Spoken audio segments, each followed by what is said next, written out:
आप सभी का हमारी क्लास में स्वागत है। आपकी इस बायोलॉजी की क्लास में आज का जो टॉपिक है वह है पादप और जंतु जगत, उनके बारे में पढ़ा जाएगा। इसको शुरू करने से पहले हम पिछले लेसन का देख लेते हैं कि क्या क्या हम पढ़ चुके हैं अभी तक। हमने पिछले लेसन्स में कवक के बारे में पढ़ा था कि कवक के जो तंतु होते हैं, उनका जो शरीर होता है वह किस तरह बना हुआ होता है, और तंतुओं का जो जाल होता है वह कवक जाल कहलाता है। और उसके बाद हमने अगले लेसन में देखा कि कवक जाल की संरचना और जो फलनकाय बनते हैं उसकी संरचना बनने की विधि के आधार पर कवक जगत को 4 भागों में बांटा जाता है: फाइकोमाइसिटीज, एस्कोमाइसिटीज, बेसिडियोमाइसिटीज और ड्यूटेरोमाइसिटीज। फाइकोमाइसिटीज के जो कवक होते हैं उनकी जो संरचना होती है वह बहुत प्राथमिक टाइप की संरचना होती है, सिंपल संरचना होती है, जिसमें जो कवक तंतु पाए जाते हैं उनमें कोई भी सेप्टा नहीं होता है, सिनोसाइटिक कवक तंतु पाए जाते हैं। और फ्रूटिंग बॉडीज़ जो होती हैं वह भी सिंपल होती हैं। उसके बाद इनमें जो बीजाणु बनते हैं वह चल या अचल बीजाणु हो सकते हैं, जो कि समयुग्मकी या असमयुग्मकी तरीके से जुड़े हुए होते हैं, जुड़ करके जो है वह जायगोट बनाते हैं। युग्मक के संलयन से युग्माणु बनता है, जाइगोस्पोर जिसे कहा जाता है। और उसके बाद एस्कोमाइसिटीज में हमने देखा था कि इन्हें थैली फंजाई के नाम से, एस्कस फंजाई के नाम से भी जाना जाता है, थैली फंजाई या एस्कस फंजाई के नाम से भी जाना जाता है। यह इनमें एक कोशिकीय ईस्ट भी इसी समूह का सदस्य होता है एस्कोमाइसिटीज का, और पेनिसिलियम भी इसी समूह का सदस्य होता है। अधिकतर मृतजीवी होते हैं, अपघटक होते हैं, या समलरागी या जो है वो कुप्रोफिलस हो सकते हैं। यह कवक जो है बहुत ही जाल जो है इनका वह शाखाओं में बटा हुआ होता है, जिसमें सेप्टा पाए जाते हैं। जो अलैंगिक बीजाणु होते हैं उन्हें कोनिडिया कहते हैं। कवक जाल पर जिसे कोनिडियोधर कहा जाता है, कोनिडियोफोर कहते हैं, उस पर बहिर्जात रूप से कोनिडिया उत्पन्न होते हैं। और न्यूरोस्पोरा, एस्परजिलस, क्लेविसेप्स एस्कोमाइसिटीज के उदाहरण हैं। मॉरल तथा ट्रफल इसके खाने योग्य सदस्य हैं। बेसिडियोमाइसिटीज में हमने देखा था कि किस तरह के कवक, मशरूम, ब्रैक फंजाई, पफबाल, इनकी संरचना भी एस्कोमाइसिटीज से मिलती जुलती होती है। बस अंतर इतना होता है कि इनमें जो फलनकाय बनता है वह बेसिडियम कहलाता है, जो कि बेसिडियो कार्प के भीतर लगा हुआ होता है। उसके बाद हमने देखा कि ड्यूटेरोमाइसिटीज ऐसे कवक होते हैं जिन्हें अपूर्ण कवक कहा जाता है, और इनमें जो जनन की क्रिया होती है वह पूर्ण रूप से अलैंगिक होती है। इसलिए इन्हें हम जो है ड्यूटेरोमाइसिटीज में रखते हैं। प्रमुख लक्षण यही है कि इनमें प्रमुख रूप से अलैंगिक जनन की क्रिया होती है। बाकी अगर कवक तंतुओं की, हाइफी की या माइसिलियम की संरचना की बात करें तो वह एस्कोमाइसिटीज या बेसिडियोमाइसिटीज से मिलता जुलता रहता है। और किसी भी प्रजाति जो कि ड्यूटेरोमाइसिटीज में है, जब उसकी लैंगिक प्रवस्था, लैंगिक जनन की अवस्था के बारे में पता चल जाता है तो उसे फिर उस उपयुक्त क्लास में रख दिया जाता है, वर्ग में। अगर वह एस्कोमाइसिटीज से मिलता जुलता है तो एस्कोमाइसिटीज में रख दिया जाता है, या बेसिडियोमाइसिटीज से मिलता जुलता है तो बेसिडियोमाइसिटीज में हम रख देते हैं। तो यह सारी चीज़ें हम अब तक पिछले लेसन्स में पढ़ चुके हैं। आज का जो हमारा टॉपिक है पादप और जंतु जगत, उसमें हम बहुत ज़्यादा इन शॉर्ट पढ़ेंगे पादप के बारे में और जंतुओं के बारे में कि क्या होते हैं पादप जगत की विशेषताएं, पादप जगत के जंतु की मूलभूत विशेषताएं क्या होती हैं, और जंतु जगत के जीवों की मूलभूत विशेषताएं क्या होती हैं। हम इन दोनों जगतों के बारे में विस्तृत अध्ययन अगले क्लासेस में करेंगे, लेकिन यहाँ पे थोड़ा सा शार्ट में उनके मेन जो लक्षण हैं उनके बारे में पढ़ा जाएगा। मैं हूँ आपका बायोलॉजी टीचर SN वर्मा, और मैं अपनी पूरी सरप्राइज ऑनलाइन लर्निंग टीम की तरफ से यह प्रयास कर रहा हूँ कि आपका जो अध्ययन और सामग्री है वह बहुत ही बेहतर तरीके से आप तक पहुँच सके। आप सब भी उसके तहत लगातार हमारी क्लासेस को, सरप्राइज ऑनलाइन लर्निंग की क्लासेस को देखते रहें। निश्चित ही आप लोगों को जो है वह बेहतर स्टडी मटेरियल प्रोवाइड करवाने का प्रयास किया जा रहा है। चलिए देखते हैं आज का टॉपिक पादप और जंतु जगत।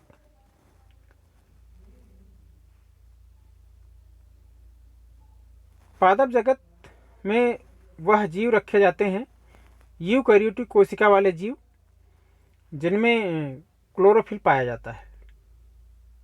सभी यूकैरियोटिक कोशिका वाले जीव जिनमें क्लोरोफिल पाया जाता है। दो मुख्य लक्षण कोशिकाएं होनी चाहिए यूकैरियोटिक, और उनके भीतर क्लोरोफिल होना चाहिए। अगर ऐसी कोई कोशिका वाला जीव है तो उसे हम पादप कहते हैं। प्रमुख पहचान यही है। कुछ ऐसे पौधे भी होते हैं जिनमें क्लोरोफिल भी होता है, फिर भी वह परजीवी या कीट भक्षी के रूप में अपना पोषण करते हैं। इन्हें आंशिक विषमपोषी कहते हैं। कीट भक्षी पौधों में जैसे ब्लेडर वर्ट तथा वीनस फ्लाई ट्रैप है, और परजीवी में अमरबोएल कुस्कुटा कहा जाता है जिसे, वह होता है। तो दोनों तरह के मोस्टली तो क्लोरोफिल होने के कारण स्वपोषी होते हैं, पोषण के लिए किसी दूसरे जीव पर आश्रित नहीं होते हैं। लेकिन कुछ ऐसे भी जीव होते हैं जो कि कीट भक्षी या जो है वह परजीवी के रूप में अपना जीवन यापन करते हैं। तो दोनों तरह के पौधे इस समूह में पाए जाते हैं। तो पादप जगत की विशेषता यही है कि इसके सभी सदस्य, उनकी कोशिकाओं में क्लोरोफिल पाया जाता है और वह यूकैरियोटिक कोशिका वाले होते हैं। उसके बाद जो प्रमुख विशेषता है वह यह होती है कि इनमें सेलुलोज से बनी हुई कोशिका भित्ति पाई जाती है, और वह कोशिका भित्ति सभी जो पौधे हैं जैसे शैवाल, ब्रायोफाइट, टेरिडोफाइट, जिम्नोस्पर्म, एंजियोस्पर्म, सभी में वह कोशिका भित्ति सेलुलोज की पाई जाती है। और इन सभी समूहों के सदस्यों को पादप कहा जाता है। तो प्रमुख विशेषताओं में हम 3 चीज़ें पॉइंट आउट कर सकते हैं। पहली चीज़ कि हम कह सकते हैं कि कोशिकाएं यूकैरियोटिक टाइप होती हैं। दूसरी चीज़, कोशिकाओं में क्लोरोफिल पाया जाता है।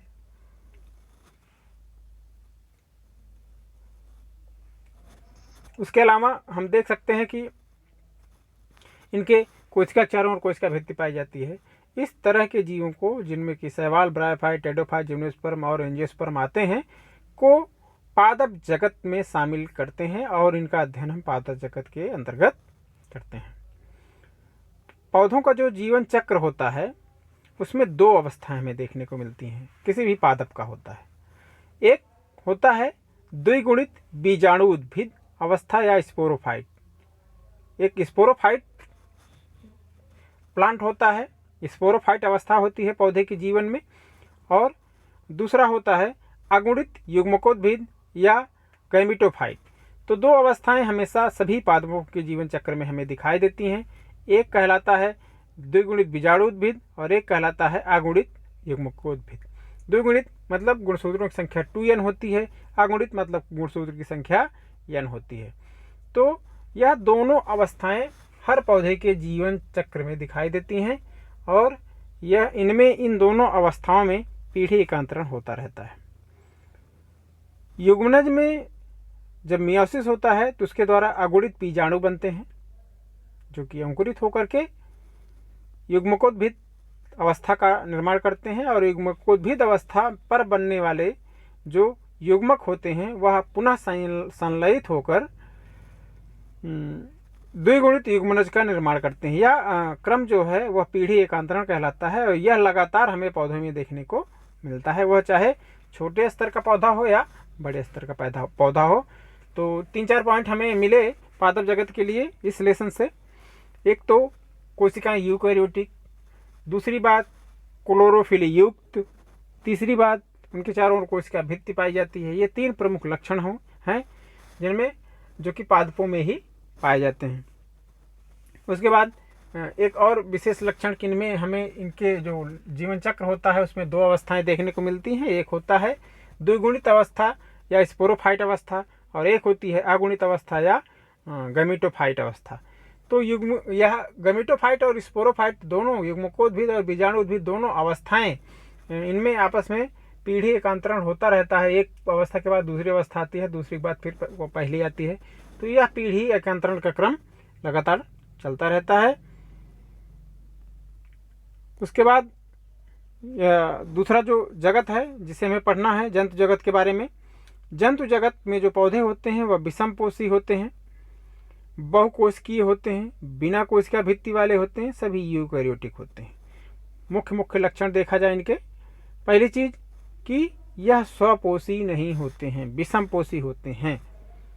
अगर अपवाद स्वरूप यूग्लिना को छोड़ दिया जाए, जिसे हम पादप जगत के भी अंतर्गत रखते हैं, तो जितने भी ऐसे जीव जो कि विषमपोषी होते हैं, उनकी बहुकोशिकीय होते हैं, बिना कोशिका भित्ति वाली कोशिकाएं उनके शरीर में पाई जाती हैं, और उनकी जो कोशिका का प्रकार होता है वह यूकैरियोटिक टाइप होता है। तो इस तरह की जीव को हम जंतु कहते हैं।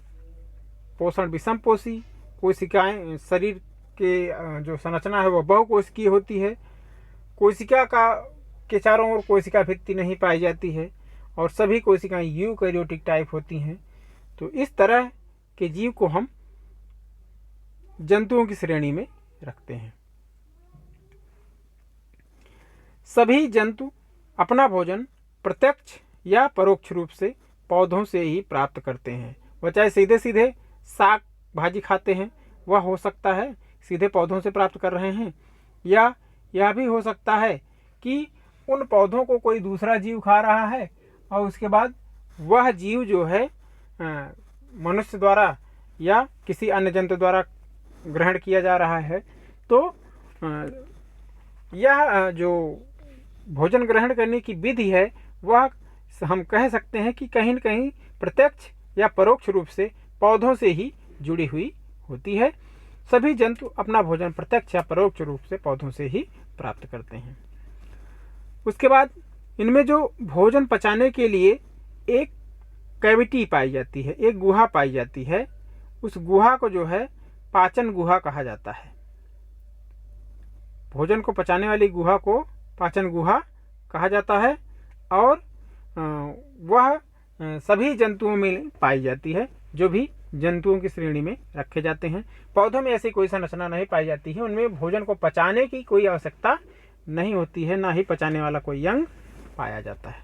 यह संरचना भोजन को पचाने के लिए गुहा जो होती है, जिसे हम पाचन गुहा कहते हैं या आंत कहते हैं या कुछ भी कह सकते हैं अलग अलग जीवों में, तो भोजन को पचाने के लिए गुहा पाई जाती है जिसे हम पाचन गुहा कहते हैं। यह विशेष रूप से जंतुओं का ही लक्षण होता है।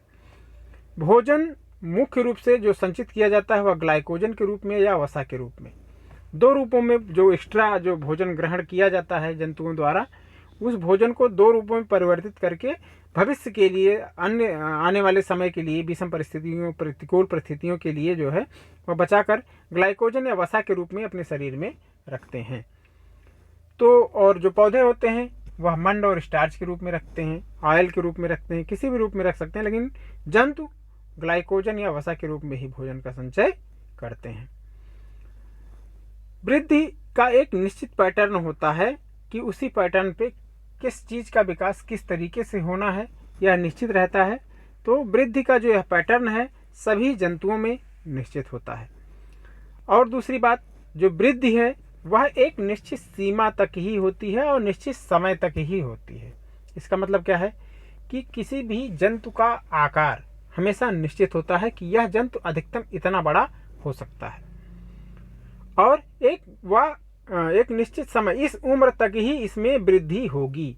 इस सीमा तक अधिकतम सीमा तक वृद्धि हो सकती है, और उसके बाद यह इतनी उम्र तक वृद्धि कर सकता है। दो बातें हमेशा जंतुओं की वृद्धि के साथ जुड़ी हुई होती हैं। सभी जंतु चलायमान होते हैं, मतलब उनमें एक स्थान से दूसरे स्थान पर जाने का गुण होता है। मतलब कि पौधे कभी भी स्थान परिवर्तन नहीं करते हैं, उनकी शाखाएं पत्तियां चाहे जिस तरफ गति करें, लेकिन वह अपना स्थान नहीं बदलते हैं। तो जंतु ऐसा नहीं है। जंतुओं के लिए जंतु हमेशा वह गति कर सकते हैं। कुछ अपवाद स्वरूप सेलेंटेटर संघ के जंतुओं को अगर हम छोड़ दें तो बाकी सभी वर्गों के सभी संघों के जंतु जो हैं वह एक स्थान से दूसरे स्थान पर गति कर सकते हैं। उस गति के लिए उनके पास अंग पाए जाते हैं, और उस अंग की सहायता से वह अपना स्थान परिवर्तन भी करते रहते हैं। तो सभी जंतु चलायमान होते हैं और इनमें एक विकसित संवेदी प्रेरक तंत्र पाया जाता है। यह संवेदनाओं को बाहरी वातावरण से ग्रहण करता है और जंतु के मस्तिष्क तक पहुंचाता है और वह संवेदी तंत्र और प्रेरक तंत्र मिलकर के बाहरी वातावरण के प्रति अनुकूलन स्थापित करने में जंतुओं की सहायता करते हैं। तो यह एक महत्वपूर्ण तंत्र है जो कि पौधों में नहीं पाया जाता है, सिर्फ और सिर्फ जंतुओं में पाया जाता है। लैंगिक जनन में भ्रूण का निर्माण विकास होता है, यह भी जंतुओं का एक प्रमुख लक्षण है। हालांकि पौधों में भी भ्रूण बनता है, लेकिन जंतुओं में भ्रूण बनने की विधि और पादपों में भ्रूण बनने की विधि अलग अलग तरीके की होती है और लैंगिक जनन में भ्रूण का विकास होता है। तो यह था आज का लेसन। काफ़ी इन शॉर्ट था लेकिन काफ़ी इम्पॉर्टेंट है और विकसित बहुत विस्तृत रूप से जो है हम इनके ऊपर अगले 2 चैप्टर ही हैं जिनको हम इस चैप्टर को पूरा करने के बाद उस पर बात करेंगे, पादप जगत और वनस्पति जगत पर। वहाँ पर हम पादप जगत और जंतु जगत 2 अलग अलग लेसन्स बनाए हैं क्योंकि यह बड़ा टॉपिक है, तो वहाँ पे हम इसे विस्तृत रूप से पढ़ेंगे। बाकी आज के लेसन से रिलेटेड कोई भी डाउट होता है तो उसे आप ज़रूर क्लियर करें, हमसे कमेंट करें ग्रुप पर या हमारे जो है इस वीडियो के कमेंट बॉक्स में। तो कहीं भी आप कमेंट करके उससे अपने डाउट को क्लियर कर सकते हैं। बाकी मिलते हैं नेक्स्ट लेसन के साथ, नेक्स्ट टॉपिक के साथ, और तब तक आप स्वस्थ रहिए, सुरक्षित रहिए, घरों में रहिए और बाहर निकलने पे हमेशा मास्क का उपयोग करिए और अपने परिवार के साथ घर पर बने रहिए। आपको बहुत बहुत शुभकामनाएं।